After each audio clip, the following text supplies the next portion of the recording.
Thanks, Eric. Well, earlier this week, I had the chance to sit down with two very special people who have made an impact on this entire community. Sinclair and Jami Salters started the Forerunners for Christ organization, and their mission is touching the lives of many, both young and old. Take a look. Forerunners for Christ, it started off as a ministry where we do Christian rap, and it just kind of forged into Forerunners for Christ, the movement, more so discipleship and mentorship, life on life. Basically, the vision is to help men and women run after the person of Christ, resulting in a transformed life, and that's just showing the love of God, just showing up in people's lives and being an inspirational instrument. That's something very needed today. I see how you all been on Facebook. You've had some posts that have gone viral, working with the students out at DJJ. Yeah, so how we connected, we were doing some ministry, we were doing some initiatives in Clinton, at AMI, dealing with kids, just pouring into them, hanging out kind of deal. And we met a young gentleman by the name of Rod Harris. And so Rod Harris, he moved down here to Columbia. He started working with Camp Aspen, which is a part of DJJ. We were kind of like, man, we want to do the same thing, kind of reach out to the young kids, hear their story. That's the thing. What's your name? What's your story? Not what you did. What is your story? Who are you? And just trying to pulling out their purpose and destiny kind of deal. And so yeah, that happened, you know, and then we were like, hey man, why don't we take them out of their context? And so we introduced them to a opportunity to take them out to Lake Murray, some golfing, basketball games, different things that stimulate thought that it's a bigger world outside of what they think. And some things that they've probably never done before. And they've never done before. We've had countless testimonies like, oh my gosh, and it doesn't take much. Beautiful water, nature, all of these things, you know. But yeah, so.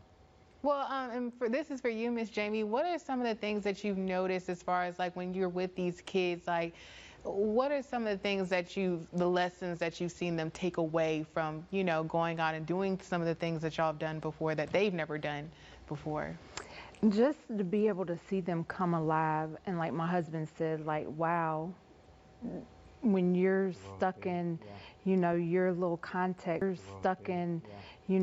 little context and your little area, you know, when you take them outside of that, whether it's exposed to golf or Lake Murray or whatever that is, it just opens up their worldview. Like there's so much more to life than what we've been exposed to thus far. So yeah, just watching them come alive.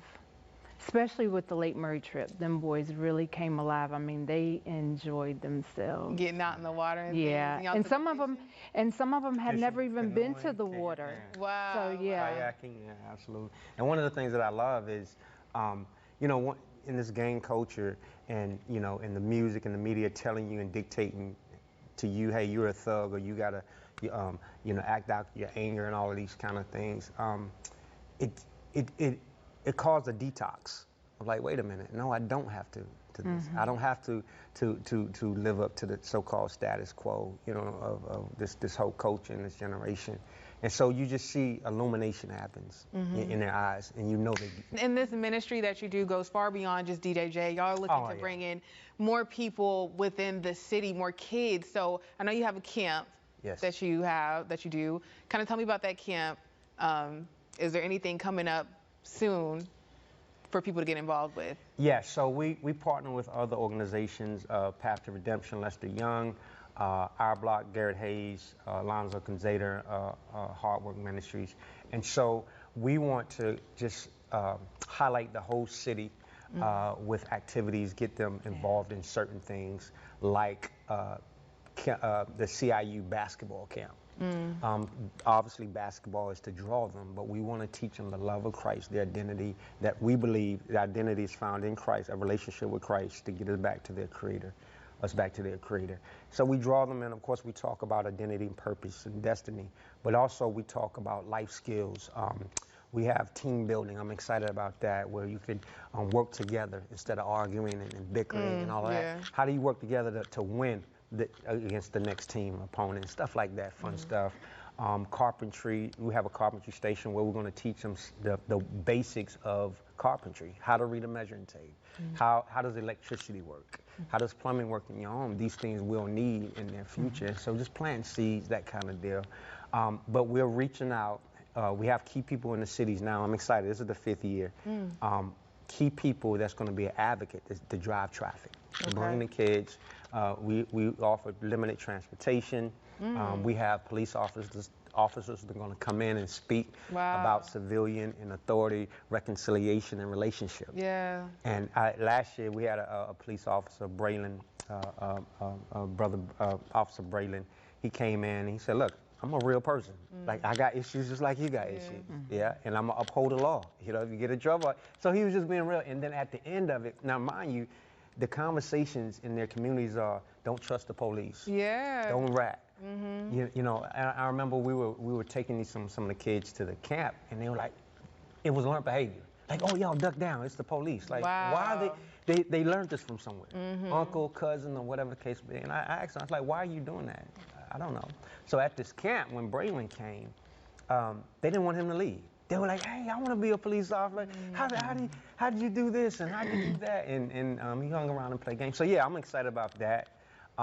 But yeah, CIU, Columbia International University, CIU Rams, if you want to get involved, anybody wants to get involved, CIU Rams/summer. It's free. We have people sponsoring the food and all that kind of stuff. And so, yeah, it's a fun deal. And for more information on the Hoop for Hope basketball camp, you can find that full interview on our website at wistv.com. And remember, if there's an organization you like to highlight or an event coming up, feel free to reach out to me via email to book a spot on our weekend morning show. My email is on the screen there, ashley.jones